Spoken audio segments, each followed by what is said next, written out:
Today on Notsam Wrestling, Paul Heyman goes through a table at the hands of the Bloodline. What is next for Cody Rhodes? We're finally getting the Wrestlemania documentary, I think. And Liv Morgan, is she helping or hurting the Judgment Day? We'll talk about it all. This is Notsam Wrestling. Welcome to Notsam Wrestling.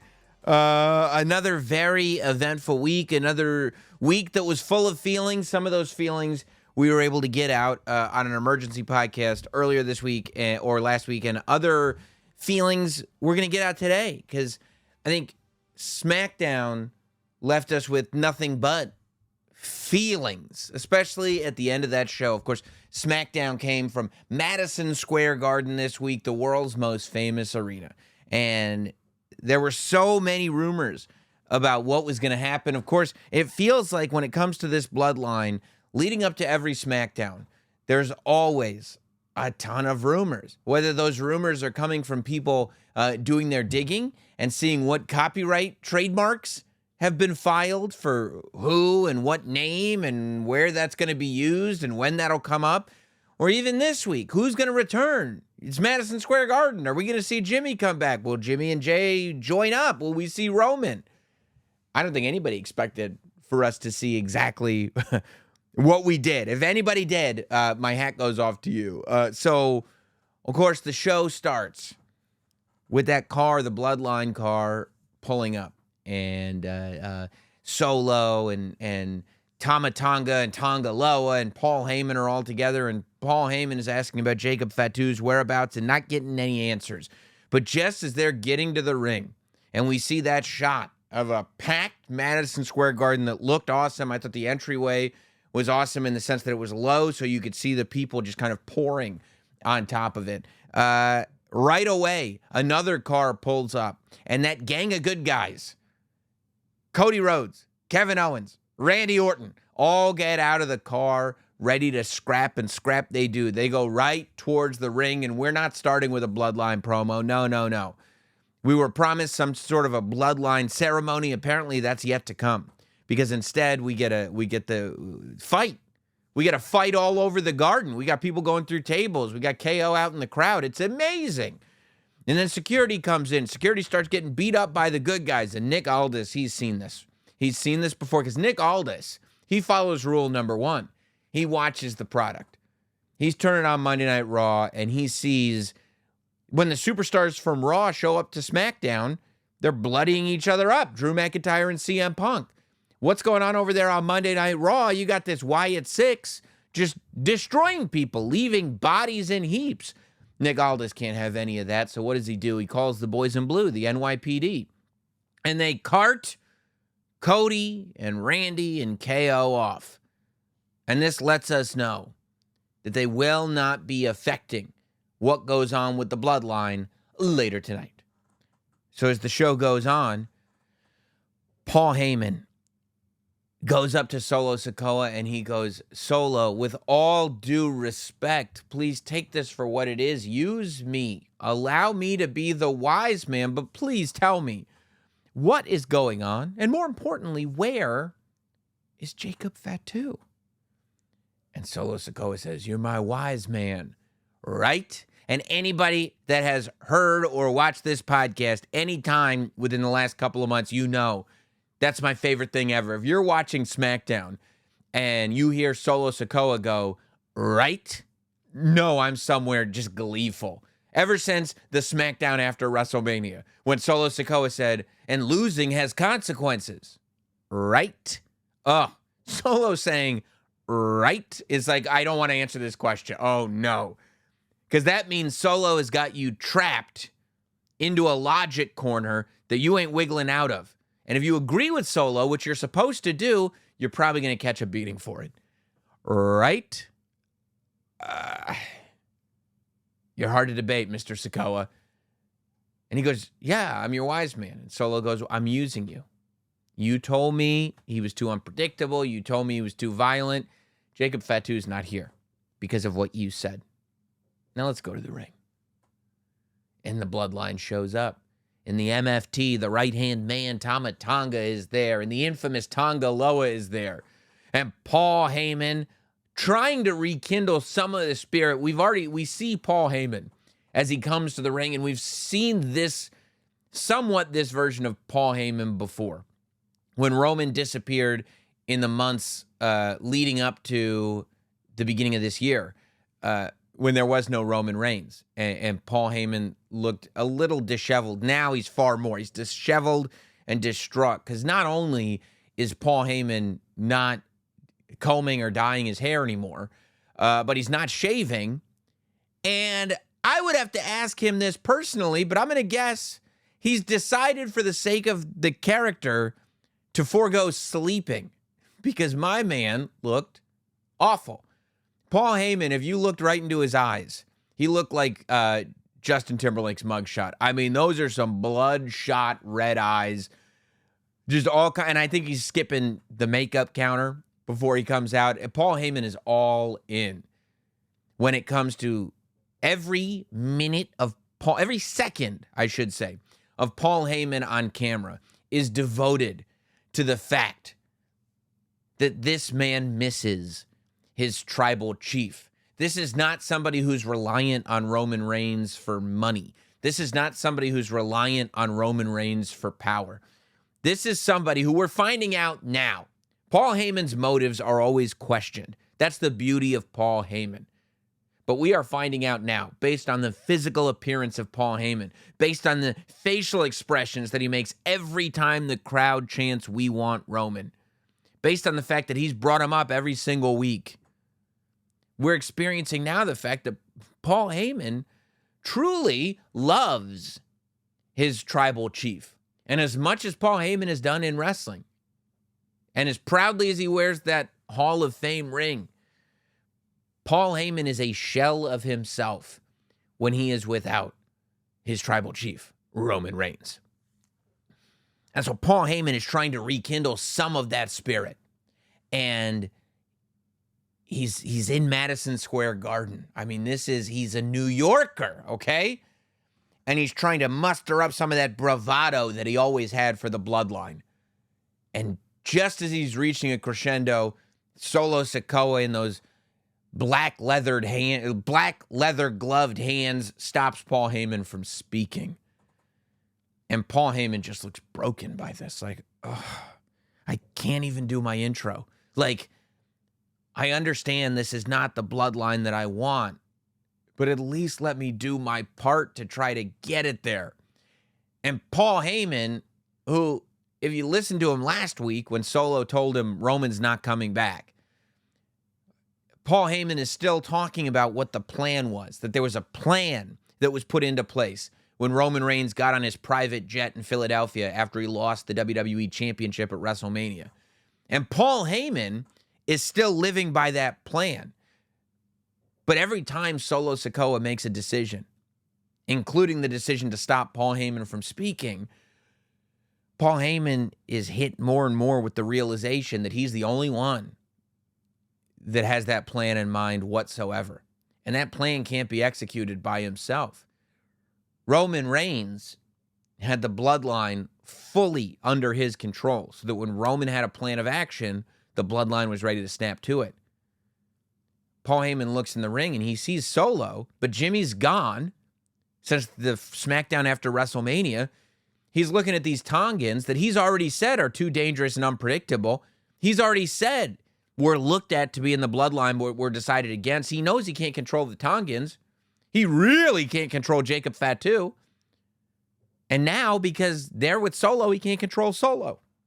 So how can he run the Bloodline with the honor of his tribal chief, the man that he loves, Roman Reigns, in mind? He can't. And you see that when he's broken by the fact that he can't make his introduction. And the first thing that Solo does when he gets to the ring is announces Jacob Fatu. Solo Sikoa just told Paul Heyman, don't worry, I listened to you, Jacob Fatu is not here. And then he gets to the ring and he announces Jacob Fatu, and Jacob Fatu comes out. It is literally the scene in There Will Be Blood when Plainview is visited by the Paul Dano character. And he says, I'd like to say, a couple of words when we open up this oil, whatever it's called. And Plainview goes, yeah, no problem. You got it. The Daniel Day-Lewis character. He goes, okay, I'm going to get up there. I'm going to call you up. Sounds good. And Daniel Day-Lewis walks up and he looks right at the Paul Dano character. And he calls up his sister and has his sister do what he just promised him that he would do. And it's like, I told you to your face what I'm going to do. And then I'm going to do the complete opposite once I get there. And there's not a thing you can do about it. And I will never justify it to you because I don't have to. That sociopath, hell-bent on victory at all costs, regardless of who he hurts in the process, and only for himself. The Daniel Day-Lewis character in There Will Be Blood. That's the mentality that Solo Sikoa had when he introduces Jacob Fatu, and out comes the Samoan werewolf Jacob Fatu, whose entrance is incredible with the fire going up and the werewolf. And Jacob Fatu comes out and is bad, with all due respect, as Paul Heyman looks. Jacob Fatu looks like $1 million. This guy looks like he's squeezed into a size medium t-shirt. I have never seen in all the Jacob Fatu matches that I've ever seen. I've never seen him in shape this good. And don't get me wrong, he ain't small by any stretch of the imagination. He's just in the most athletic, intimidating shape that I've ever seen him in. He looked fantastic.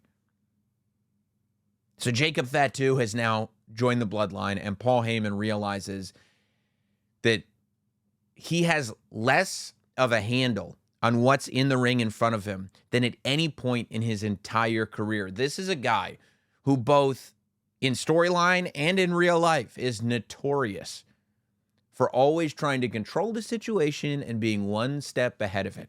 And now we're witnessing a Paul Heyman who's got no handle on it at all and is mourning the fact that his tribal chief is no longer there for him to serve. So Solo Sikoa says, Madison Square Garden, acknowledge me. And Paul Heyman is beside himself. When Solo Sikoa says, Madison Square Garden, acknowledge me, Paul Heyman can't believe it. Solo Sikoa just fully starts acting like Roman Reigns. And when he's going through it, it's so clear. He literally called Jacob Fatu his enforcer, the same role originally given to him by Roman Reigns, right in front of our eyes and Paul Heyman's eyes. Solo Sikoa has rebuilt his own bloodline very quickly with all of the exact same roles filled. The role that Jimmy and Jay had. Literally calling, Tama Tonga, your right-hand man. The infamous Tonga Loa, those are your Usos. My enforcer, the Samoan werewolf, Jacob Fatu. That's your new Solo Sikoa. And Solo Sikoa is sitting there saying, Madison Square Garden, acknowledge me. Reacting to the crowd the way Roman Reigns would react to the crowd. Acting as if he has a control over the entire SmackDown program the way Roman Reigns would act like he has control. The only difference is that this is a Napoleon. This is somebody who just got there. Roman Reigns' whole character was, I'm the one that's providing for my family and for the entire WWE. I'm the top guy. Nobody can do what I can do. I need to be treated as such. And Solo Sikoa is like, well, I was under him, and now he's gone, so now it's mine. It's like, all right, okay, no beef. You haven't done that, so no beef. And he starts going one by one. The infamous Tama Tonga. I'm sorry, my right-hand man, Tama Tonga. Do you acknowledge me? I acknowledge you. The infamous Tonga Loa. Do you acknowledge me? I acknowledge you. The Samoan werewolf, my enforcer, Jacob Fatu. Do you acknowledge me? He says, I love you. I acknowledge you. And he's like pacing back and forth behind them. And I can't help, as I'm watching Jacob Fatu pace behind the Bloodline, on a night that we had just celebrated the life of the late, great Wild Samoan Sika. Jacob Fatu is 100% that guy. He's fully following the lineage of that unpredictable Samoan. Like I said last week, or a couple weeks ago, whenever Jacob Fatu debuted, coming from Umaga. And while I compared the big man athleticism and intimidation to Yokozuna, you could also intimidate it to that line of Samoans that were uncontrollable and people that were feared. And that goes from Umaga, before that, the Head Shrinkers, before that, the Wild Samoans. And this is where Jacob Fatu lands as he's pacing. And he says he acknowledges him. And that's when Solo pulls out a bag, and the bag contains the Ulafala, the lei, the red tribal chief lei that Roman Reigns wore. And I mean, if we thought that Paul Heyman was distraught when Solo Sikoa said, "Acknowledge me," to Madison Square Garden, where did you get that? Where did you get that? He can't believe what he's seeing. It's one thing to make sure that the bloodline is intact, waiting for the tribal chief to return. It's one thing to call yourself the tribal chief until Roman Reigns returned, but to wear the Ulafala that we had just seen in the video package, Sika put on Roman Reigns, that this deeply respected Samoan lineage going from superstar to superstar, and now Solo Sikoa not only pulls it out, but gives it to Paul Heyman and says, "Paul, do you acknowledge me?" And Paul Heyman, holding that Ulafala like he's held so many times before, he looks at Solo Sikoa and he says, "Solo, I love you. And I acknowledge that you are not my tribal chief." And Madison Square Garden erupts. It's happened. They were chanting, "No, no, no," and boom, there it is in front of our faces. Solo cannot believe the disrespect that's being fed to him, so he takes that Samoan thumb and jams it right into the neck of Paul Heyman. Now, Paul Heyman very rarely is involved with physicality. Rarely. It's happened, but rarely. And I would say as the years go on, it's more and more rare. But SmackDown was a hella exception. Because the fact that he went down after that Samoan spike, I thought to myself, this is enough. And then I see the Tongans are moving the body of Paul Heyman to the center of the ring. And I went, oh no, oh my God. And that's when Jacob Fatu heads up to the top rope and dives off with that Samoan headbutt off the top. And I said, wow, they really laid out Paul Heyman. But they weren't done. I watched the Bloodline go outside the ring and tear everything off the table. I was like, somebody's got to come out. Nick, why you have the baby faces arrested? The Bloodline's still there. You arrested your baby faces. Nobody's coming out. And then, they pick up Paul Heyman. And they pick him up in the position for a triple power bomb that's being directed by the conductor of violence, Solo Sikoa. And there's this moment, right? Paul Heyman is red-faced. Paul Heyman is in this state where, as much as we all know it's a show and Paul Heyman is playing a character, we are fearful of this human being's safety. We're saying at this station in his life, Paul Heyman should not be taking triple power bombs through a table. This is insane. And there's this moment, to me, this was the single moment that made the whole segment. There's this moment when, after being raised, and there was a slight struggle as Paul Heyman is trying to find breath to fill his lungs. It's almost like he's having an out-of-body experience. Like his soul has left his body. There's this single moment where Paul Heyman, as he's getting lifted, finds the camera and just looks at the lens for a moment right before getting slammed through that table, and he kind of slides as he goes down. So his shoulders, neck, and head hit the floor first, and it's pretty rough to watch. But you got, I mean, this moment when Paul Heyman is getting powerbombed and looks right at the camera for a single moment, and what is that? It's like he's telling all of us at home, I'm a goner. He's looking into the camera. He's saying, I'm done. I've given up. He's looking into the camera saying, where are you, Roman Reigns? He's looking into the camera saying, you're probably wondering how I got here.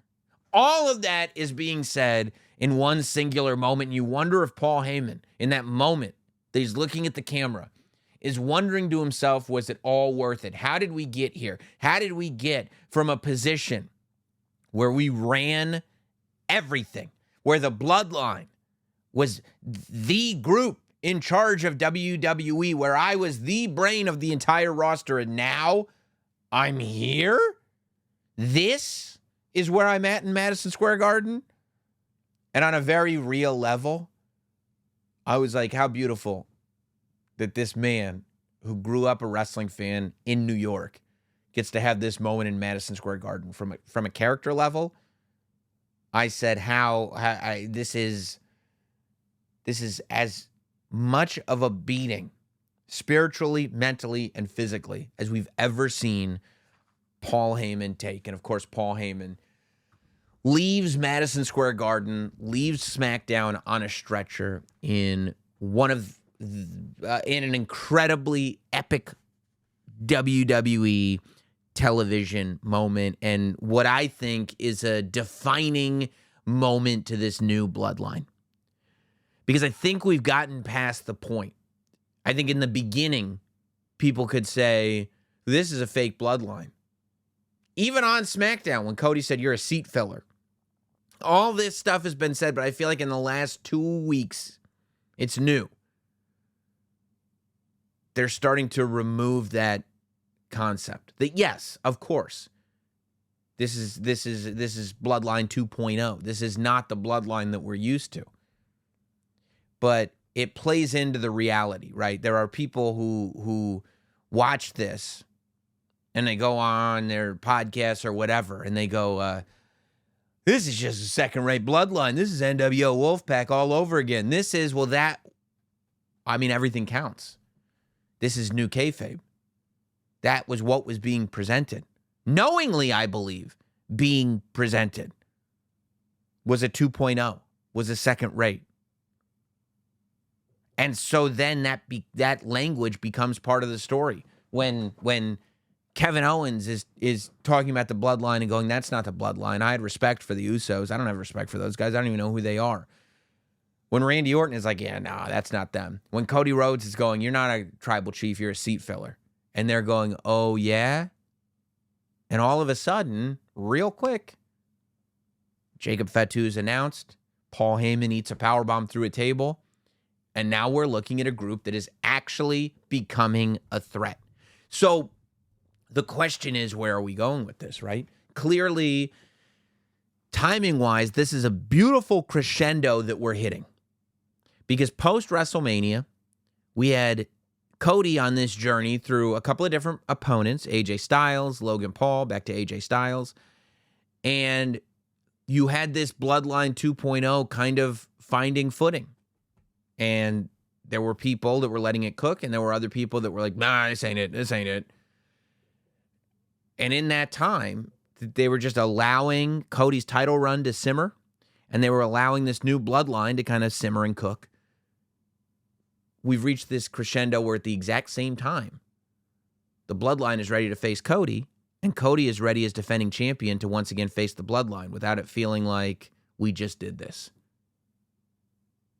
So we go towards Money in the Bank, and it's the six-man tag, trios match, if you will. Cody, KO, and Randy Orton, the babyface extravaganza, versus the Bloodline, and we don't know which three members of the Bloodline it'll be. We don't know. That could be Jacob Fatu's debut match, and maybe he'll wrestle on SmackDown next week before Money in the Bank in Toronto. I don't know. And I think that at SummerSlam, you'll get Cody Rhodes versus either Solo Sikoa or Jacob Fatu. Jacob Fatu could be the guy who faces Cody Rhodes at SummerSlam, certainly. Now, a while back, I said I could see a world where Paul Heyman actually turns on Roman Reigns and is the wise man for this new villainous bloodline group, and that's how you get them to the place where they're a real threat. That's still possible. But for my pick, based on where we're at today, I don't see it anymore. I think sometimes you just have to allow us fans to have the moment that we're waiting for. And the moment that we're waiting for is for Roman Reigns to come back with Paul Heyman by his side. And when Paul Heyman comes back by his side, I mean, the same way, I don't know what goes on. There's some kind of fountain of youth that these superstars go to. AJ Styles goes away, he comes back jacked. Randy Orton goes away, he comes back jacked. Now, I'm not saying Paul Heyman is going to come back jacked, but I do believe when Paul Heyman comes back, he'll be freshly shaved. His hair will look perfect. He'll have the most put-together suits you've ever seen. Maybe he will be jacked. Maybe he'll lose a couple pounds. And I think you'll see a rejuvenated Paul Heyman, because I don't think we'll see him back until we see the Tribal Chief Roman Reigns back in the WWE. And I'm not sure how soon that'll be. But when we do, I no longer want to see Paul Heyman turn on Roman Reigns. I just want to get that moment. When Roman Reigns returns to the WWE, especially with Paul Heyman, he is going to get an ovation that has walls of whatever arena or stadium they're in crumbling to the ground. It is going to be massive when Roman Reigns returns. He will somehow return a bigger star than he has ever been. And there were people who very early on, when I said, as the Bloodline thing was happening, even when people started rolling their eyes at our tribal chief, which is to me a sin, and I'll never forget that those people did that, I said, this version of Roman Reigns continues until he loses the title. And once Roman Reigns loses the title, he's a babyface. There's nothing else to it. Because once this title reign is over, an appreciation for what has happened over the last 3.5 years will overcome all of us. And the only reason that I thought that was going to happen is because it always happens. Because it's very difficult to appreciate something as it's happening. But once it's over and you look back on it, you go, man, that was incredible. That's why Seth Rollins got the reaction that he got on Monday Night Raw when he returned. Because there was something about everything coming together at WrestleMania where we finally appreciated everything that Seth Rollins not only did that night, but has been doing up to that night. So Roman Reigns coming back, he'll be, mega babyface of the century, and I think that it will be one of the only times that Paul Heyman is truly able to pull off being a straight-up babyface without losing any essence of Paul Heyman whatsoever. And what happens after that? Now, what do you want me to predict? 5-10 years into the future? Let's be reasonable here. But I honestly don't think that this is Cody's story right now. We may get to a place where it's Cody's story, but I don't think this is Cody's story right now. I think that we're looking at chunks of time, that the chunk of time between now and WrestleMania was really just getting everything ready so that the Bloodline and Cody were able to go at each other. And really, the Bloodline and Cody going at each other is going to be the chunk of time needed to get the Bloodline ready for Roman Reigns to return. Step 1. This is step 2. Step 3 is where we're going with Roman Reigns.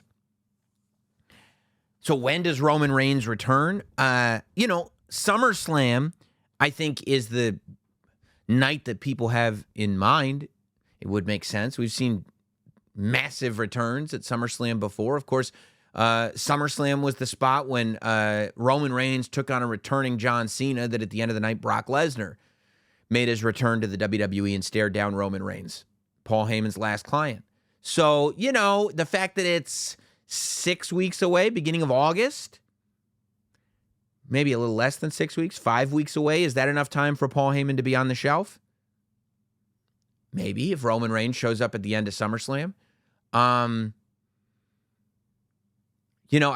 think that the things that we have to look towards, right? Because also if Roman returns at SummerSlam, you've got quite a bit of time before the beginning of the year. And I say the beginning of the year because there are a few things you've got, right? I think when we talk about the Bloodline, you got to talk about SummerSlam. You got to talk about War Games. What are we doing at Survivor Series War Games? Keep in mind, SummerSlam is the beginning of August. War Games is presumably Thanksgiving. So you got the rest of August, then September, October, and most of November. Multiple pay-per-views between SummerSlam and War Games. That's a lot of time for Roman Reigns to be filling. After War Games, you go Royal Rumble, right? To me, wrong. To me, day one, Raw is going to be huge. Whether that, and I think January 1st is a Wednesday this year.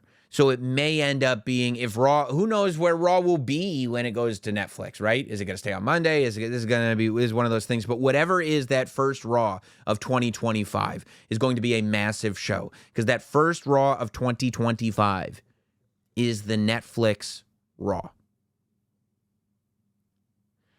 I think if I were to put money down, that first Raw of 2025 is where we see The Rock come back. I don't think The Rock is involved in Survivor Series War Games. I don't think The Rock is going to be at the Royal Rumble. I don't think we're going to be stacking up Rock matches. I think we're getting one Rock match, and it's going to be at WrestleMania. Personally, that's what I think. I could be wrong. This is where my brain's at right now. And I could change my mind next week. I think we may not have, and with the War Games thing, obviously everybody is looking at War Games as this destination where you can have new Bloodline versus old Bloodline, which it is. My question is first of all, like I said, I don't have The Rock involved in that at all. Second of all, is that where Roman Reigns is involved? Because if Roman Reigns is around for Bash in Berlin, whatever is in September, whatever is in October, and then also War Games, that feels like the conclusion of the Bloodline Civil War, not the beginning of the Bloodline Civil War. We had an amazing moment with CM Punk at Survivor Series. What if instead of War Games, Bloodline Civil War, you had kind of half of that? What if at War Games, you had this mega babyface team, and it could be whatever it is? What if it was Sami Zayn, Kevin Owens, and the Usos versus the new Bloodline? Because don't forget, you've got these other moments that you don't want to rush. Right? Like when does Jimmy Uso return? Do Jay and Jimmy Uso come back together? And if you've got the Usos coming back together, it feels like Jimmy returning, and it feels like the Usos coming back together are both their own individual moments that you want to let breathe, that you want to give time to, that we haven't seen yet. And my question is, do you have the Usos get back together? Do you have them find baby faces like Kevin Owens and Sami Zayn? And do you have that be your War Games match that allows the new Bloodline to win War Games?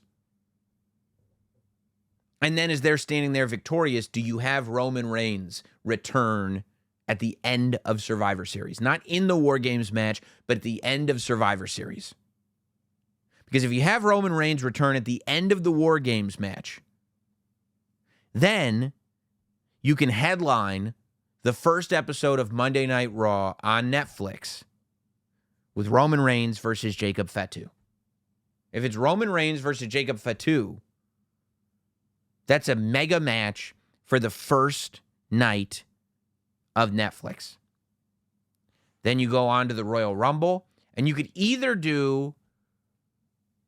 probably do a maybe Royal Rumble is where you get the Bloodline back together. Maybe Royal Rumble is Roman and the Usos versus Jacob and the Tongans, right?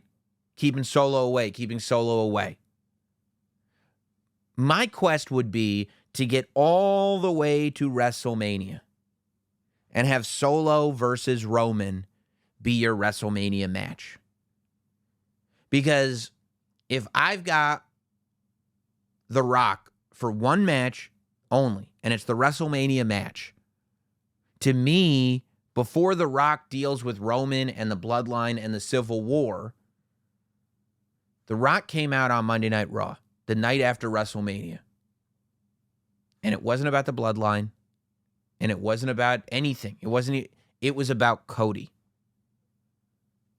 Ultimately, more than Solo taking the Ulafala, more than, Roman returning or not returning, Cody cost The Rock what The Rock wanted, which is the main event of WrestleMania. And there's a documentary coming out, which we'll talk about in a moment. But part of the real interesting thing about the Wyatt Six is that the very real documentary about Bray Wyatt has become part of the story of the Wyatt Six. So the WWE putting out this documentary where they're going behind the scenes and saying, yeah, we were going to do Roman versus The Rock, except we couldn't because the fans didn't want it. Brian Gewirtz has already been on podcasts saying, like, yeah, Cody wasn't supposed to look that sad, and he looked like his dog had been shot. So now Cody took away from The Rock what The Rock wanted to do. The Rock specifically said when he returns to the WWE, he's coming for Cody Rhodes. The Rock has that People's Championship. The Rock gave Cody Rhodes whatever The Rock gave Cody Rhodes that we don't know what it is. To me, what I would like to see is The Rock and Cody at WrestleMania. And then down the road, The Rock gets involved in Bloodline business again. Because you're probably saying, well, you got us to War Games. What does Cody do? And Cody's a different scenario.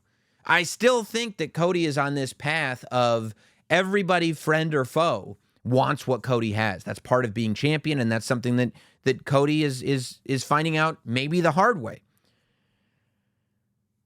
Cody Rhodes was in the ring. He was fired up. He was in Madison Square Garden, the same building where his father held up the WWE Championship, only to be told that title doesn't change hands at the result of a countout.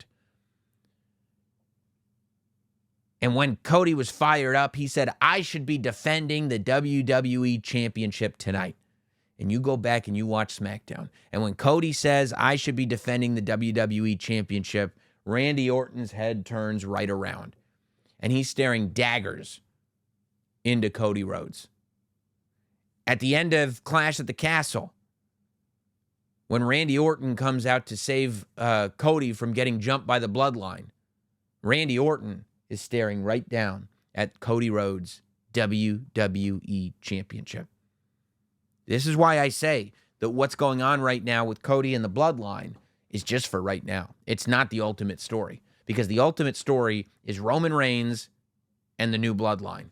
And on the other side of the coin, Cody Rhodes and Randy Orton. Randy is going to eventually show his true colors. This is why when we get to War Games, I don't see Randy and Cody being on the babyface team, because by the time we get to Survivor Series, I think you're looking at Randy versus Cody.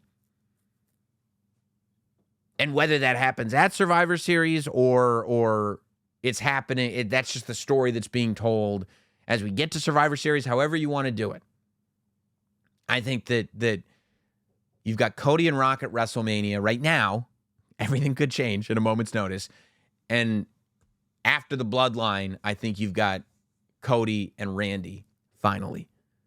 I think that it's something that everybody has been talking about. It's something people have been talking about since the King of the Ring. It's a reason why some people thought Randy was going to win the King of the Ring, because it would mean that he'd face Cody Rhodes. Everybody is going back to a legacy. Everybody is going back to the fact that Cody and Randy have so much history that the story is just built in. And as fun as it is to see Randy Orton back in the WWE, and as much as everybody just appreciates seeing Randy Orton work at this level, at this phase in his career, people love the Viper. And people are waiting for the Viper to strike. Ric Flair has said if there was any man that could take his record as 16-time champion and up it to 17-time, he's mentioned Randy Orton's name before. And Randy Orton has said he's got years left on his career. I think the idea of maybe Randy even beating Cody Rhodes, taking the title, and then he could always switch it back to Cody Rhodes, in a short period of time. But either way, Randy Orton becomes a challenger to Cody that we can believe, and and one of those that, like, I want to see multiple Randy Orton versus Cody Rhodes matches. I want to see that story be told. I want to see what that brings out in Cody as much as I want to see what that brings out in Randy Orton. Yeah. I want to see all of that. Cody and Randy, Cody and Rock. And I say that part of this story with Cody and Rock, and part of the fact that Cody took everything from The Rock, could very well come to light as soon as this week, as soon as Wednesday. July 3rd is the date that we're finally getting it. This documentary, it was promised at the end of night 2, I want to say, of WrestleMania. A trailer aired for WrestleMania Behind the Curtain, and it was coming right to YouTube. And people couldn't wait, and it never showed up. And then it went radio silence for a long time. And then last week, a trailer aired again, and it said July 3rd is the date. And over the weekend, the first 2 minutes of the doc came out on the WWE's YouTube channel. I think this is going to do YouTube numbers through the roof. First of all, I had no idea that this doc, within the first 2 minutes, was going to legitimize the Emergency podcast. As stupid as this thing is, and people have mocked it, people have said, how is this an emergency? And I kept doing it. Why? Because we have feelings that needed to get out. And it brought a tear to my eye when I watched the first 2 minutes of that WrestleMania doc, WrestleMania Behind the Curtain, knowing that this is a game-changing documentary that we're going to see. And within those first 2 minutes, not only is Sammy Soundbites talking under Cody and The Rock, I'm like, wait a minute. Is that the voice of an angel I hear? Who is that? But then I look, and this bad boy, this siren right here, is spinning its red light on the Notsam Wrestling desk. I mean, I could not believe it. I couldn't be more humbled. It's a pinch me moment. It was just absolutely insane to see that from a personal perspective.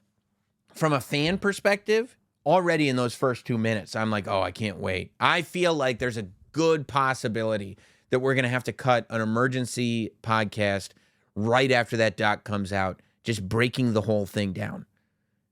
I mean, because it's completely unprecedented, even what we saw in the first 2 minutes, what with the Notsam Wrestling emergency siren going off, and more importantly, the things that we saw and were given access to, and the way we're being spoken to as fans, the way it feels like we're going to fully talk about the business. We're going to fully explain that we are telling stories. And sometimes those stories, because it is fascinating. I mean, WrestleMania 40 had one of, if not the best main events in the history of WrestleMania. WrestleMania 40 is on the short list of best WrestleManias of all time. Easily top 5. And the fact that a couple of months before that show, the card looked entirely different. And things changed both because of injury and then because of fan response. And now we've got a completely different show. That story in and of itself is maybe more fascinating than any storylines that were told leading up to that WrestleMania. And the storylines told leading up to that WrestleMania were some of the best storylines that WWE has ever done. I mean, it was great for the wrestling podcast business. So not only do we see Triple H on the jet, and we see Triple H taking notes on the script for SmackDown that week, and I mean, Triple H is dropping bars lately. The way this guy describes the business, I can't get enough of. And I know it sounds like, Sam, wipe that off your nose. Fine. If you want to accuse me of brown-nosing the King of Kings, I've been accused of a lot worse. But he goes on McAfee's show last week, and he says the WWE is not a sport. It's a TV show about a sport. And I went, that's it. Boom. Simple. That's it. And then here he's talking about the creative department. And he says, I look at creative as like a GPS. We know our destination. We know where we're going. Now, how do we get there? Boom.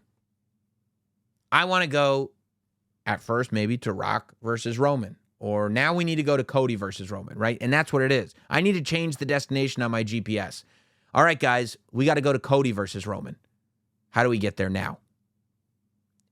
And let the GPS take you. And the GPS is the creative department. Now, I mean, this is so drastically different from where we were not long ago. The previous regime of WWE really didn't even want cameras in the gorilla position. It was rare that you saw cameras in the gorilla position.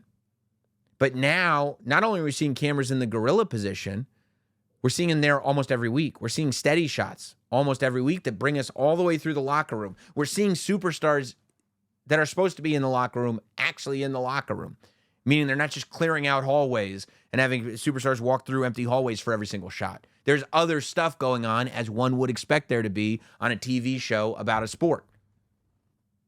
We're seeing Gorilla, and you can see all these details. You see the process. I was watching SmackDown, and as the Bloodline's coming out, there's Michael P.S. Hayes, Bad Street USA, with a headset on.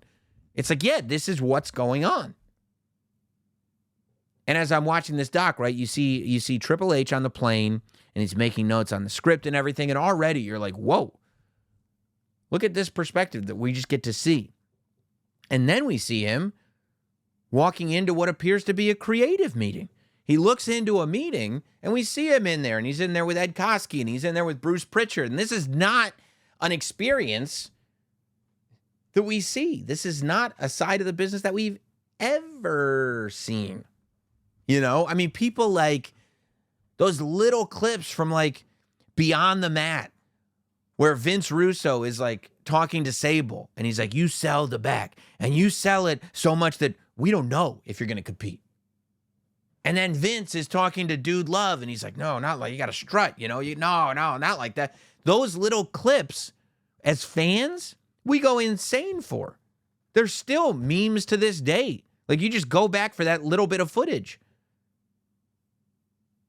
And now we're getting to see what appears to be this whole process. I'm really curious to see how much they're really going to get into, because as the weeks and months have gone on, there are so many rumors as to what was supposed to go on at WrestleMania, you know?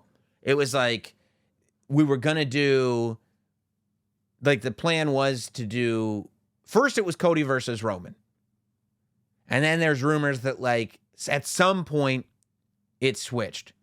Some people say that at day one, when The Rock dropped that, or should I, sit at the head of the table, that at that moment, it was like, yeah, we're doing Rock versus Roman. Other people say nobody really knew until the Royal Rumble itself that was going to happen. Still, other people say that after the Royal Rumble, still at the Royal Rumble, he's pointing at Roman Reigns. Then they go, well, the original plan, there was one rumor that was like Cody was going to do an injury angle, that he was going to come out of the Royal Rumble and do an injury angle, and he wasn't going to be at WrestleMania at all. That it was going to be Seth and Punk and Rock and Roman. And it felt at some point like it was going to be Seth and Punk and Cody and Roman. So that could be. But they were like, no. And then they were like, but then people got injured. And it was going to be Cody and Seth and Rock and Roman. But then everybody started talking about, I can't wait to see what's true, what's false, how much they talk about, how much they don't, how much is in cement, and how much isn't.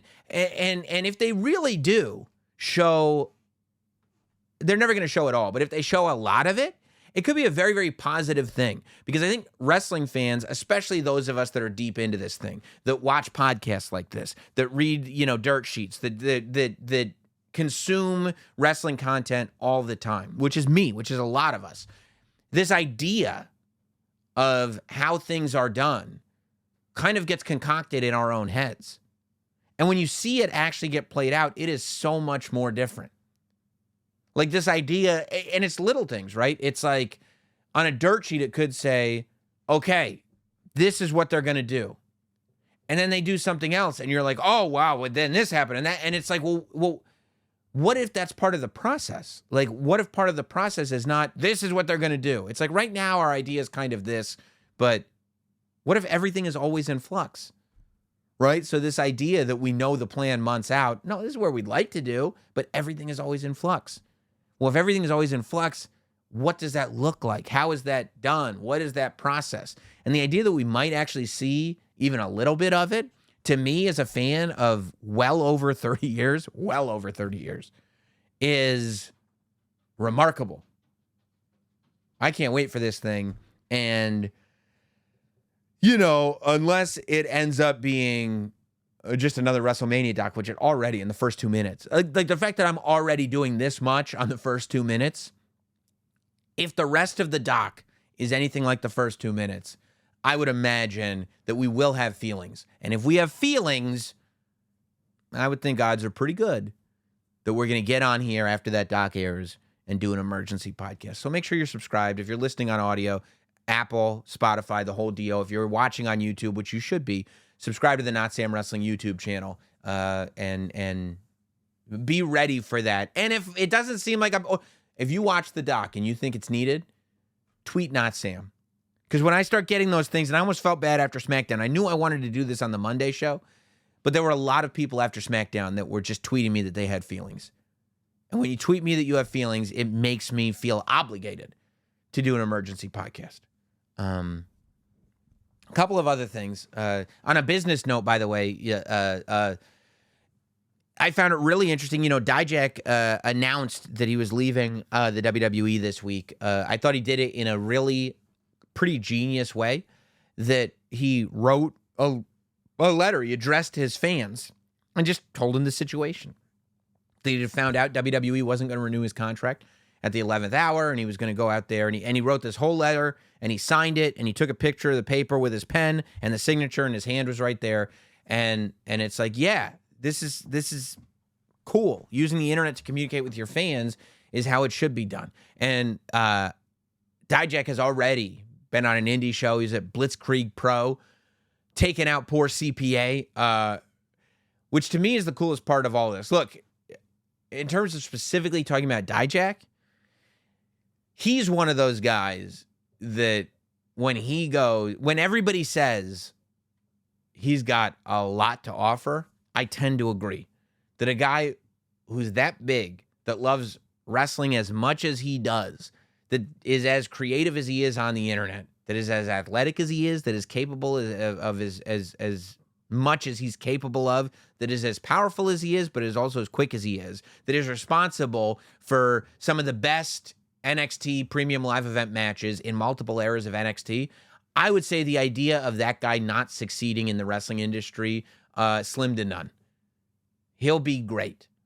And if anything, I think that he will go out on the indies or wherever he ends up, New Japan, Impact, AEW, TNA, and kind of showcase like, yeah, this is what I'm capable of. And I think he's going to leave Jaws on the floor. I think what I'm really interested in is the fact that this is now multiple times that instead of the WWE doing what they did before, which is release a whole bunch of people, it seems like they're letting contracts just kind of naturally run out. That was the announcement with Ricochet. He was going to allow his contract to run out. That was what when Triple H was at that press conference, he said that was what happened with Drew Gulak, and now Dijak says that's what's happening with him. The reason that I find this interesting is because that means that there's no, I would imagine, I'm not a lawyer, but I would imagine that would mean there's no 90-day non-compete. So if a contract just runs out, a superstar can announce that their contract just ran out and within 24 hours can be on a show. That's what we saw with Dijak, which I love. I love the fact that it's like, we don't have to keep up with like, oh, that non-compete should be coming up soon. It's like, oh, we just saw him over here and now he's over there. That to me is cool as a fan. And I love the idea of this. It goes back to the Attitude Era when like Lex Luger showed up on Nitro out of nowhere, when people would just show up, and it's like, I had no idea their contract was up. I had no idea, I don't know. I feel like I just saw them on TV. It's a cool thing. What else is a cool thing? Carlito. That's cool.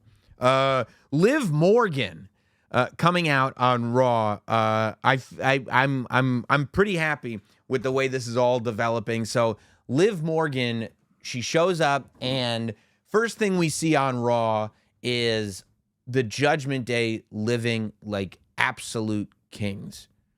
We see the goated Dominic Mysterio holding that platter of chicken nuggets. And I mean, I'd never seen anything look like a better time. Dom is it's all the chicken nuggets anybody could ever want. And I want a lot of chicken nuggets, and they look delicious. And some people were like, there's no dipping sauce. And I'm going to tell you, I do use some dipping sauces now. I'll throw down for a barbecue. Obviously, Buffalo is going to win me over every time. A little McDonald's sweet and sour never hurt anybody. And of course, ranch is the greatest condiment that's ever existed. That said, I would say I spent the first 30 years of my life eating chicken nuggets without a condiment. And I can still do it today. So the fact that there was no dipping sauce, yeah, of course. You look and you see a plethora of dipping sauces, you're going to get excited. But if all you have is a platter of nuggets, I'm not going anywhere. If I walk into a Judgment Day clubhouse and I see there's a PS5, 2K24 running on the TV, and a platter of nugs, I'm like, oh, not only am I not going anywhere, but I'm assuming I'm dead, because this appears to be heaven. And then Damian Priest walks in, hater of the century, by the way, and he's mad that Liv Morgan is sending gifts. Not quite as mad as when Dominic showed him that text. He said, "Ay Dios mío," or whatever he said. I don't know what was on that text, but I think, as fans, we deserve to also, well, whatever. So Dominic Mysterio shows Damian Priest the text. Carlito gets excited about it. Finn Balor gets excited about it, a little too excited. And he goes, still, this is trouble, right? And then the show goes on, and Liv Morgan tries to get Dominic to come out. Zelina Vega comes out instead. Zelina Vega starts making challenges towards Liv Morgan. They start, scrapping. Rey Mysterio comes out. Dominic's out there. And Dominic takes out Rey Mysterio, who's holding back Liv Morgan. And Liv Morgan says, "You saved me, Dominic." And I love Dominic. He's like, no, he's just a deadbeat. Like, Dominic just likes beating up his dad. That wasn't for Liv Morgan. He's just real mad at his dad is such a deadbeat. He just beat him up. I was going to beat him up anyway. And we as fans are like, that is true. Dominic, if anything, has proof, and he will beat up his dad. So then we see Liv Morgan backstage with R-Truth. And the Miz is on commentary. And Liv manipulates R-Truth. R-Truth is just a guy who loves love. And he sees Liv, and he goes, "Man, I hope, Tom and Nick appreciate you for all that." And Liv goes, I could get that back on my side. What if I go to Adam Pearce and get Tom, a match with Rey Mysterio next week, and maybe this week, I wish I could get a tag team championship match for JD and Finn. And Truth's like, I could get that done. I'm one half of the champs myself. And Miz is back on commentary like, what the hell? And he runs off commentary now because he's got to get ready. We're left, by the way, with half the show, like 90 minutes of Michael Cole doing solo commentary for Monday Night Raw. And I understand there are other people that have done solo wrestling commentary before, but Monday Night Raw has been a multi-man booth forever. The fact that Michael Cole can call 90 minutes of Monday Night Raw, not miss a beat, and have everybody going, not only is this not bad, it's just quite good, is amazing. Michael Cole, GOAT, regardless of what anybody says. So Damian Priest goes to the Judgment Day clubhouse, and that's when Finn Balor goes, "Good news, we got the tag team championship match." But Liv Morgan is in there alone with Finn Balor with the door shut. He goes, no. Liv was just telling me. She was just telling me about the match. That's all that was. Oh, is that? Yeah, it does look a little shady. You just tell me about the match. So they go on. And, of course, JD McDonough and Finn Balor win the tag team championship on Raw, which I think is the right move for a couple reasons. Number one, we had a nice run with Miz and R-Truth, but there's no reason why Miz and R-Truth can't continue to have entertaining TV segments. But now the Tag Team Championship is kind of back in play, in flux. It was time. But also, because now the prophecy is getting to the place where it's complete. I told you guys months ago, maybe it wasn't months ago, it was definitely weeks ago, that this is what I thought was going to happen. I've been telling you till I'm blue in the face. And you're lucky that you listen to the show, because anybody that doesn't, maybe in 2 weeks from now, the other podcasts will start going like, oh, this is what I think is going to happen. Okay, we were talking about this weeks ago. Damian Priest is going to end up being a babyface with Rhea Ripley, because we've now gotten to the place where, as of Raw last week,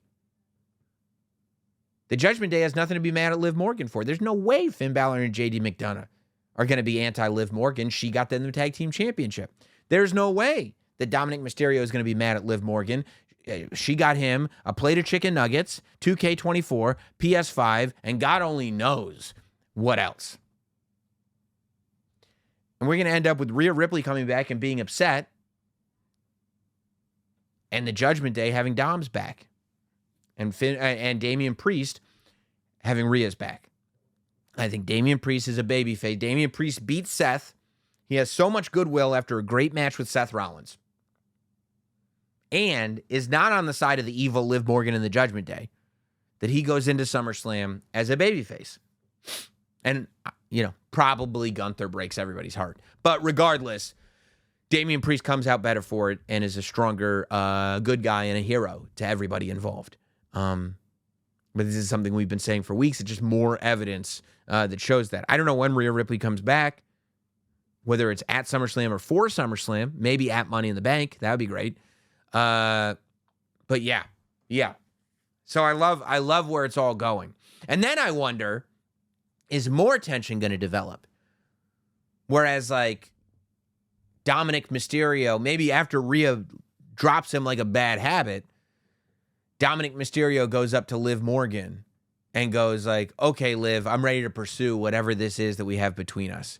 And Finn Balor goes, sorry, mate, she's spoken for. And Finn Balor walks off with Liv Morgan. Because it does feel like there's something cooking with Finn Balor and Liv Morgan. And now Dominic Mysterio is on an island by himself and has to figure out what the next thing for Dirty Dom is. But trust me when I tell you, Dom can't go anywhere without, beating these women off with a stick. So he'll have no problem whatsoever. That's what I think.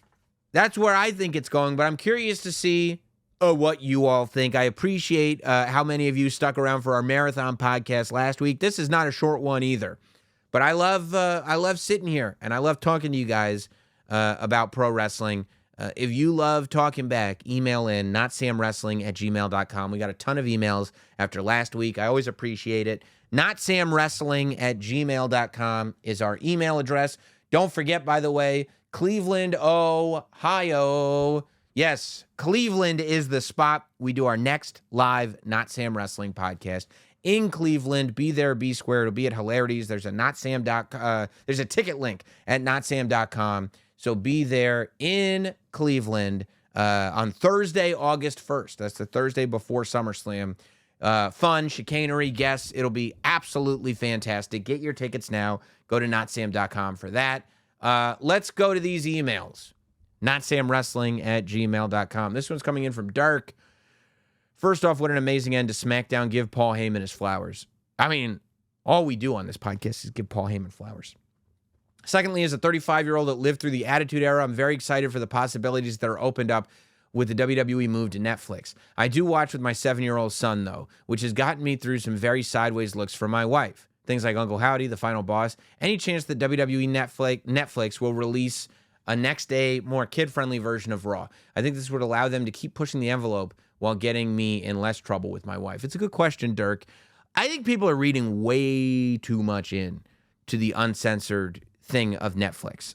Triple H said on McAfee's show that they do have to abide by the censorship rules of USA and of Fox, which won't be an issue when Raw is on Netflix. That said, I don't think they're going to go balls to the wall. I think there is obviously a problem when segments like that Paul Heyman segment are being muted out because the crowd is cursing.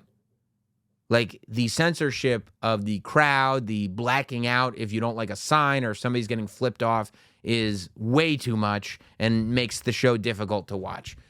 I think that is what we won't have to have anymore. I think the idea of WWE going back to this sort of violent, raunchy, cursing, car crash TV attitude era is not going to happen. I think that we won't have to worry so much about language, but you are still trying to put on a show that everybody can enjoy. You are still trying to put on a show that adults feel good at, but they can also bring their kids to. You are still trying to create baby faces like Cody Rhodes who appeal to adults and to children.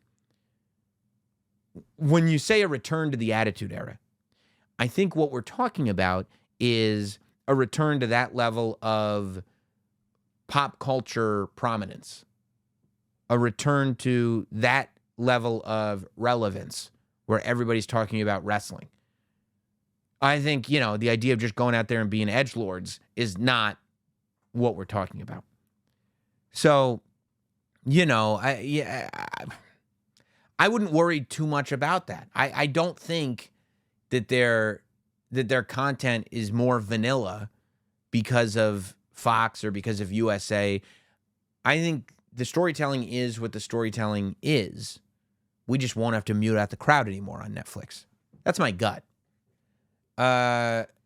Floyd writes in, "Hi, Sam. Recently, my partner and I watched the Bray Wyatt documentary for the first time before last week's Monday Night Raw. If any of you have not watched the Bray Wyatt documentary and you've been enjoying this Wyatt 6 stuff, and we did the emergency pod earlier this week, watch the Bray Wyatt documentary on Peacock. And we were in tears toward the end. So watching Bo Dallas's cutting interview with Uncle Howdy later that night hit us even more. Exactly. It's the foundation for this whole thing. I'm so fascinated to see how this second coming of Uncle Howdy develops. I have 2 questions, though. Although we pretty much know who they are, is the story more interesting if they keep the characters masked? Secondly, surely Alexa Bliss features into this faction somehow when she returns. How would you book it? Okay. Well, I think the characters have to wrestle. I think... So, no. I don't think they stay in those masks. I think Uncle Howdy can wrestle in his mask, but he takes off the hat. I think clearly the Nikki Cross character can take off the doll mask. I think, there's no way that that Mercy the Buzzard can wrestle in that buzzard mask. There's no way that the Huskus character can wrestle in that pig-shaped gas mask. That's not going to happen. And they have to wrestle. So I think that the idea that we are acknowledging who these people are is essential. The fact that we're seeing Bo Dallas as he's talking to Uncle Howdy. I think that Eric Rowan, we'll see Eric Rowan. Now, will they have some kind of face paint on? Will they have something else under the mask? I think that that's possible.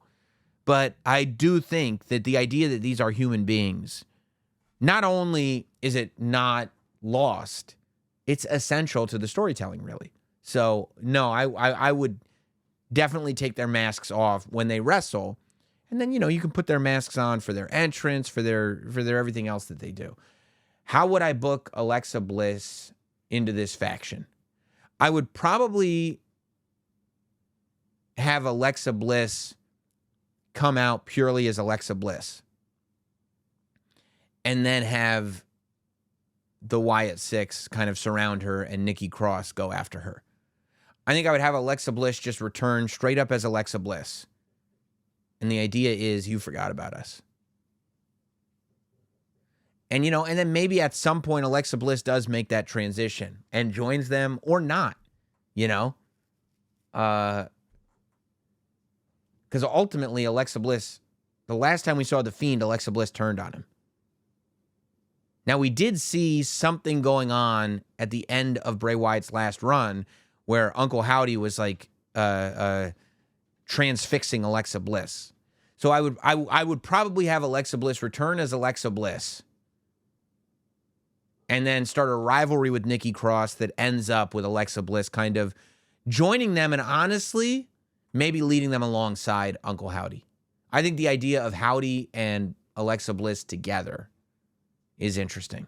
Now, Alexa doesn't represent any of the Firefly Funhouse puppets, but still, you could kind of keep evolving. Like, Alexa Bliss didn't remember, and they make her remember, and it changes her. It's probably the direction I would go in, probably. Toby writes in, who killed WCW? Do you have feelings? I enjoyed the docuseries. I don't think there was a huge amount of new information. I think that ultimately, if WCW, if you're asking who killed them, as in what made them impossible to exist, it would be the Turner executives that took them off the air. The Turner executives that made that final decision to take WCW off the air are the ones that killed WCW. However, I believe that they would not have been able to make that decision if WCW were able to maintain the lead that they had over the WWE, or even if they didn't have a lead, if they were able to maintain their level of success that they had had. You know, I think the fact that, as they talked about in the Who Killed WCW docuseries, that the dip in the uncensored pay-per-view number from one year to the next, and the fact that they were still main eventing with Hogan versus Flair, is telling the story. I think that the fact that it became a bad product killed WCW. And whoever was responsible for it being a bad product. You know, I think Eric Bischoff bears responsibility. However, I think Eric Bischoff also deserves credit for building them. I think Vince Russo bears some responsibility. I think a lot of the talent bear responsibility. You know, the kind of the higher level talent. I think there's a lot of blame to go around.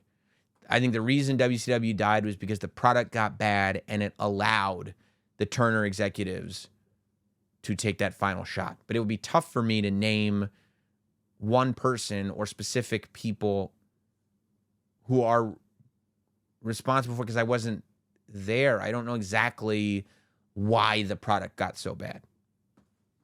I hope that answers that question. Let's go to Chris, who writes in, allow me to acknowledge you as my podcast tribal chief. I do allow that, and I encourage it. You should be acknowledging me as your podcast tribal chief. I'm the GOAT.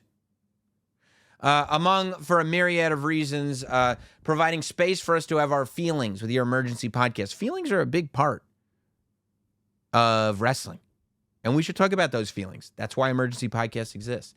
It's getting to the point where something noteworthy happens on the product. My Sammy senses. It's getting to the point where something noteworthy happens on the product. My Sammy senses start tingling, and I can hear the sirens going off in my head. They got me thinking. Are there a few moments from televised wrestling history, non-pay-per-view, that you wish you could have done an emergency podcast for? Monumental moments that stick out to me are the last Nitro, the Nexus debut, and the pipe bomb. But I think it would have been fun moments like the Lesnar Big Show ring implosion or the debut of the Firefly Funhouse. As always, I'd love to hear your thoughts. That's really interesting. Things I'd love to do an emergency podcast for. And it would be interesting to go back and try to pretend that I hadn't seen it and just cut an emergency podcast. My favorite episode of Raw ever might be the 1997 Manhattan Center episode of Raw when ECW invaded.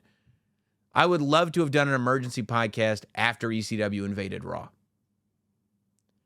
I would love to have done an emergency podcast after the Mike Tyson Stone Cold Steve Austin segment. I would love to have done an emergency podcast after Stone Cold Steve Austin kidnapped Vince McMahon and made him wet himself in the ring. That was such a good segment. After the debut of the Firefly Funhouse, yeah, that would have been good. I mean, after the last episode of Nitro, it would have been one of the most epic emergency podcasts of all time. When else have I had real feelings in more recent memory? I mean,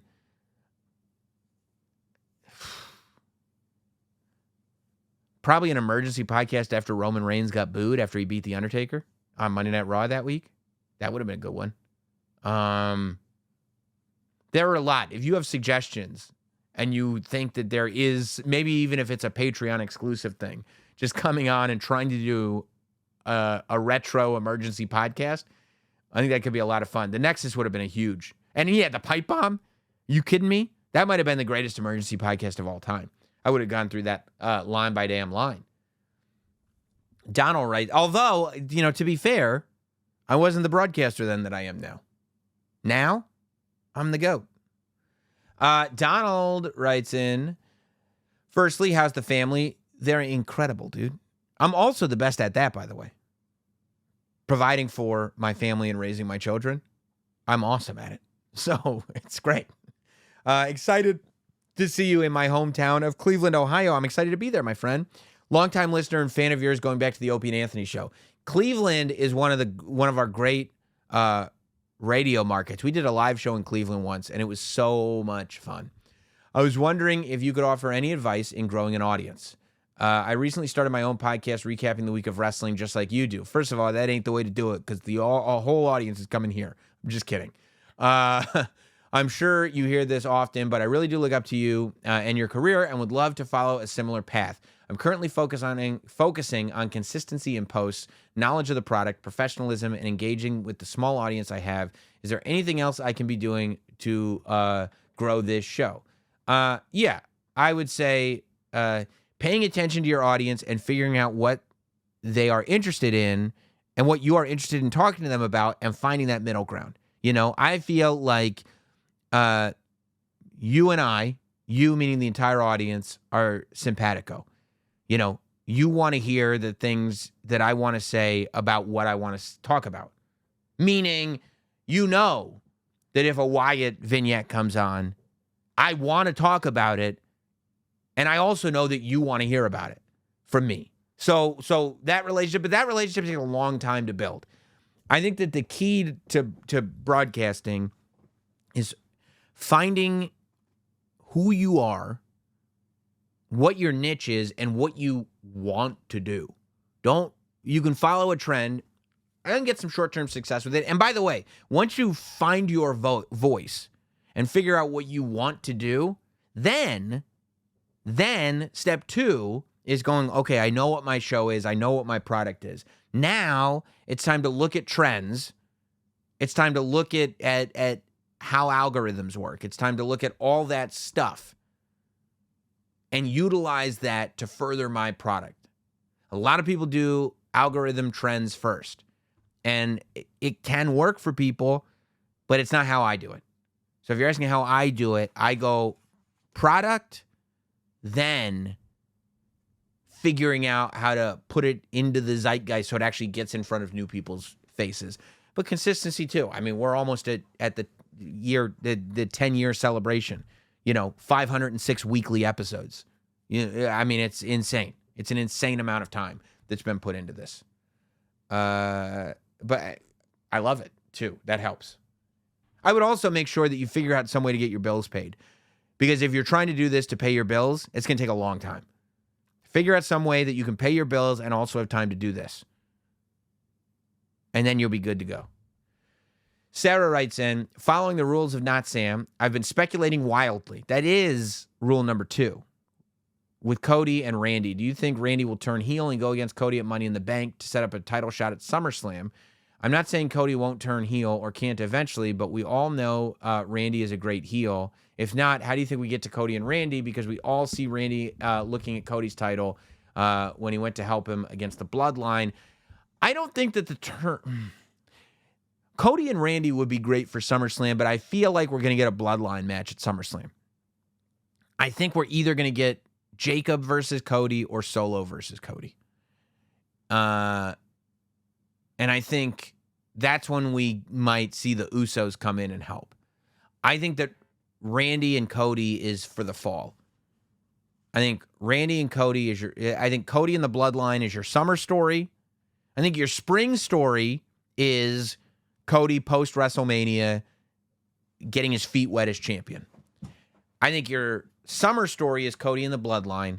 I think your fall story is Cody and Randy. And then I think your winter story that'll take us into WrestleMania is Cody versus Rock. Let's go to John, who writes in. Sorry. Yeah, Coach. Listener since day one. Emailing for the first time. Love that, Coach. The Bloodline story has been great for a long time, the whole time. And I find myself getting more captivated by Solo's character each week. He's such a contrast to Roman Reigns' head of the table, yet both are extremely dangerous renditions of the Bloodline. It reminds me of The Wire. My question is Solo the Marlowe of this story? Okay, I mean, I'd like to, and I appreciate you keeping the email brief. I feel like you're following the rules. I'm not against that idea. I think maybe, but also I would like to see how Solo develops, right? I think that we're not quite sure because Solo is trying to be like Roman Reigns at points. Like we see Solo following what Roman said, some mannerisms and stuff like that. But at the same time, he's got the Tongans under his thumb. He's got Jacob Fatu under his thumb. So there is something that it's definitely a different style. I think there's more savagery with Solo Sikoa. I think he's a little more chaotic than Roman Reigns was.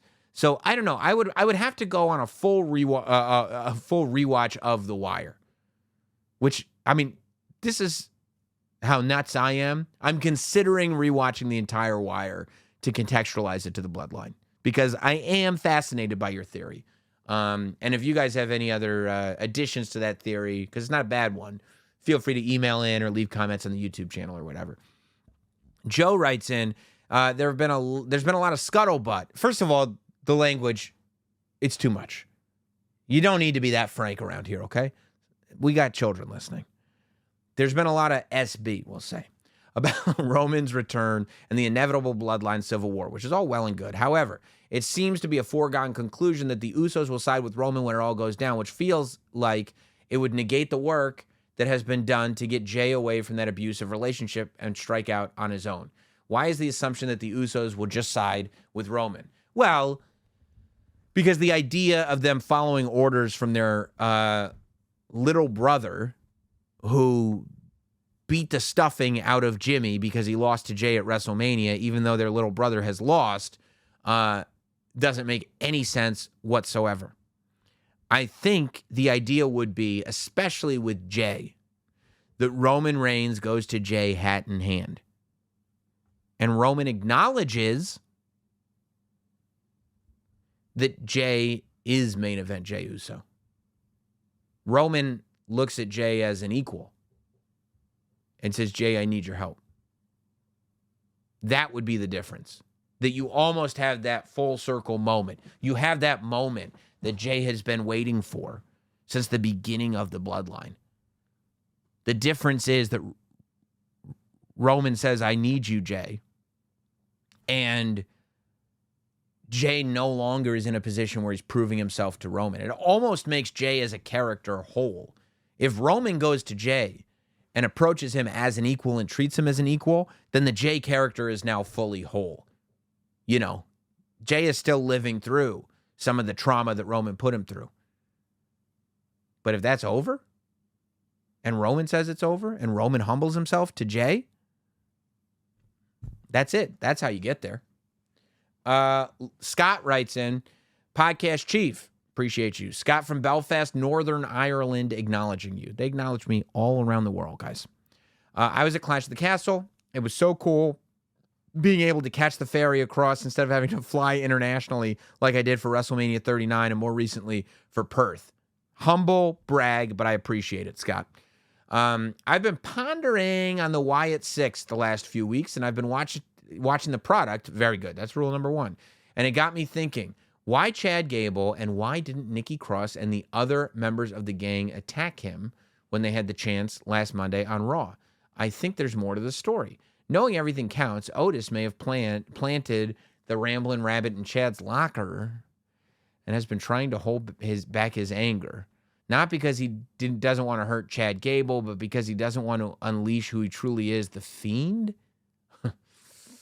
Maxine Dupree knew it all along and has been trying not to turn to the dark side herself in the spirit of speculating wildly at Money in the Bank Chad Gable is about to take the briefcase. All of a sudden, it goes black. A masked figure appearing like the Fiend enters the ring and pushes him off the ladder. The lights go up. The Fiend removes his mask, and it's Otis who says, "You did this to me." Also, Maxine Dupree enters the fray.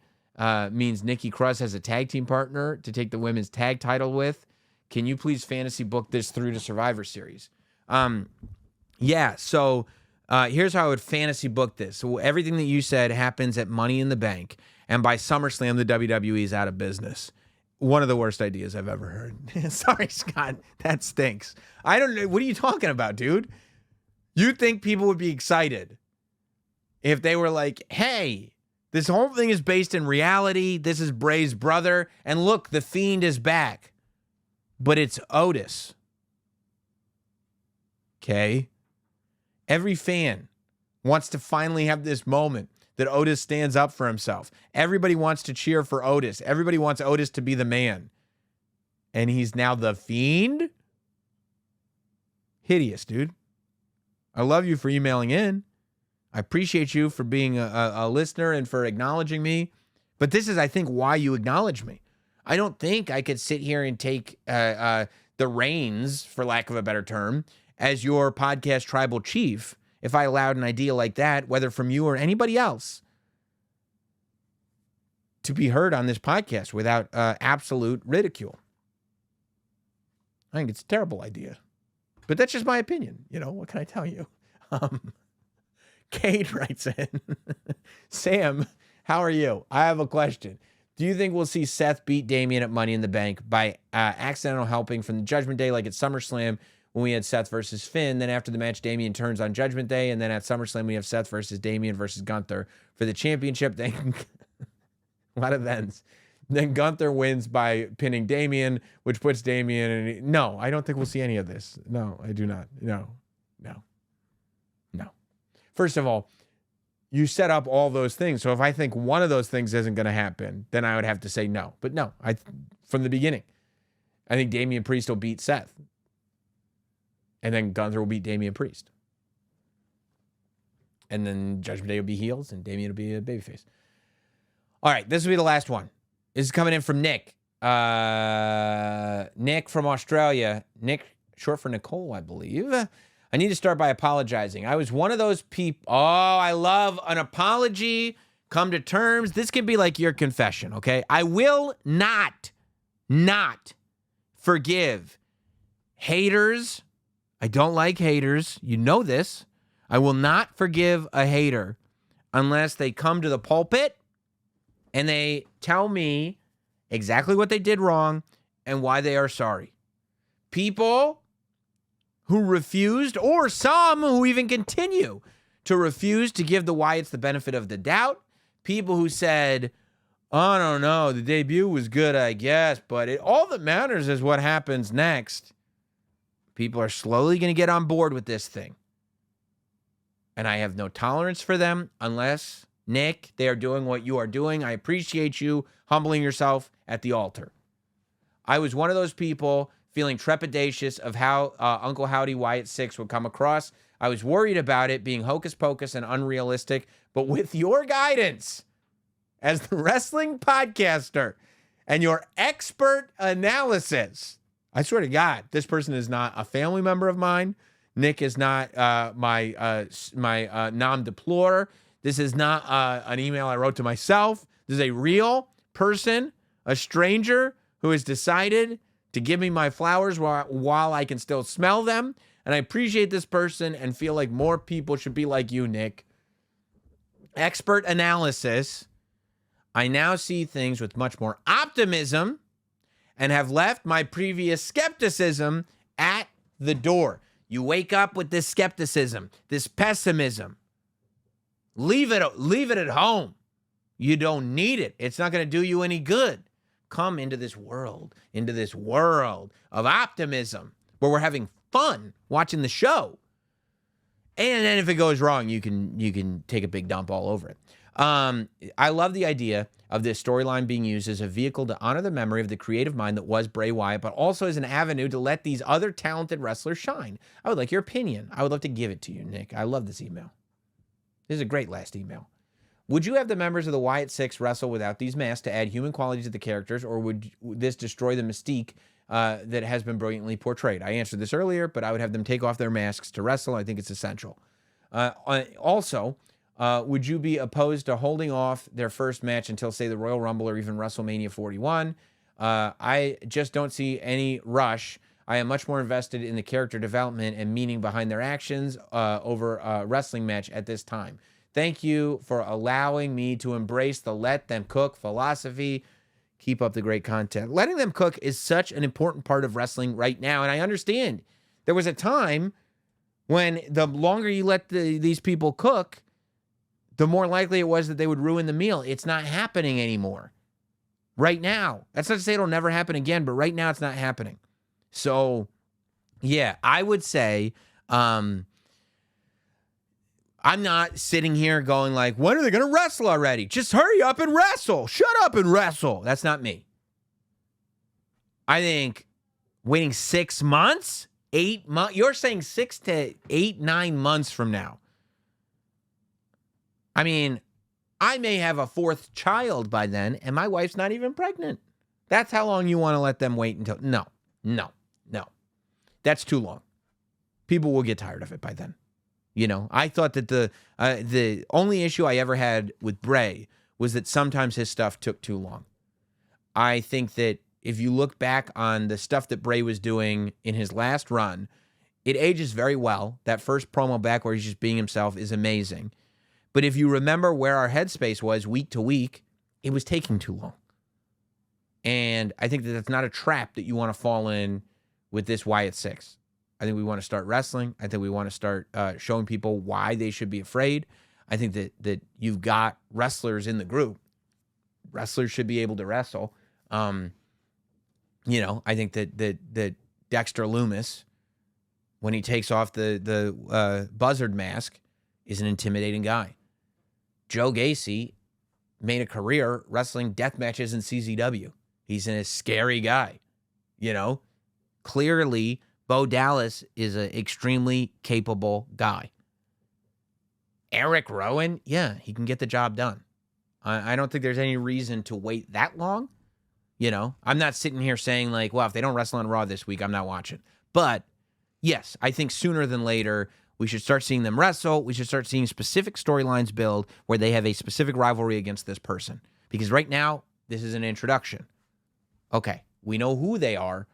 The next step is why. Give me a why. And that's where we'll go. Look, I appreciate all you guys hanging out. I appreciate you all being here. I'm sure we will have more content going up throughout the week. Who knows what's going to happen on Raw. Maybe we didn't cover Forbidden Door, but maybe we'll have some Forbidden Door content going up this week. I don't know. You want to make sure, and don't forget that Wednesday doc. I'm imagining there'll be something on Wednesday. Make sure you're subscribed to the YouTube channel, Notsam Wrestling. If you're listening on Apple, make sure you leave a 5-star review and a rating, or 5-star rating and a review. Strike that, reverse it. If you're listening on Spotify, 5-star rating and answer the Q&A. Just interact with this content wherever you can interact with us. Get us bumped up in that algo. I appreciate you guys more than you could ever know, and we'll see you soon. Have a good one, everybody.